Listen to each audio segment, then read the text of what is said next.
నమస్తే, welcome to jet news.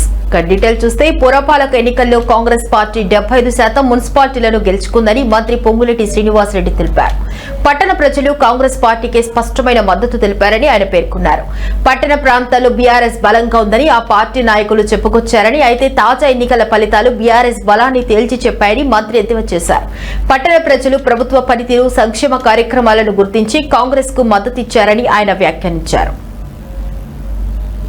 2 సంవత్సరాల్లో తెలంగాణ రాష్ట్రంలో కాంగ్రెస్ ప్రభుత్వం వచ్చిన తర్వాత ప్రజల పట్ల చూపించిన శ్రద్ధ, ప్రజల పట్ల చేసే సంక్షేమ అభివృద్ధి కార్యక్రమాలు పూర్తిగా పట్టణ ప్రాంతంలో, అదే రకంగా రూరల్ ప్రాంతంలో కూడా కాంగ్రెస్ పార్టీని మరింత బలపరిచారు. 11వ తారీఖు ఏదైతే పోలింగ్ జరిగి ఈ రోజు రాష్ట్ర వ్యాప్తంగా మున్సిపాలిటీలు, కార్పొరేషన్ ఫలితాలు కౌంటింగ్ జరగటం జరిగింది.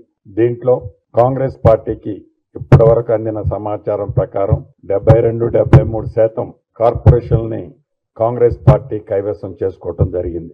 ఏదైతే అర్బన్ లో కాంగ్రెస్ పార్టీని మనస్ఫూర్తిగా దీవించినందుకు రాష్ట్ర ప్రభుత్వ పక్షాన, నా పక్షాన వ్యక్తిగతంగా అర్బన్ ప్రజలందరికీ కాంగ్రెస్ పార్టీ పక్షాన అభినందనలు, కృతజ్ఞతలు కూడా తెలియజేస్తున్నాను. గడిచిన 2 సంవత్సరాల్లో తెలంగాణ రాష్ట్రంలో కాంగ్రెస్ ప్రభుత్వం వచ్చిన తర్వాత ప్రజల పట్ల చూపించిన శ్రద్ధ, ప్రజల పట్ల చేసే సంక్షేమ అభివృద్ధి కార్యక్రమాలు పూర్తిగా పట్టణ ప్రాంతంలో, అదే రకంగా రూరల్ ప్రాంతంలో కూడా కాంగ్రెస్ పార్టీని మరింత బలపరిచారు. 11వ తారీఖు ఏదైతే పోలింగ్ జరిగి ఈ రోజు రాష్ట్ర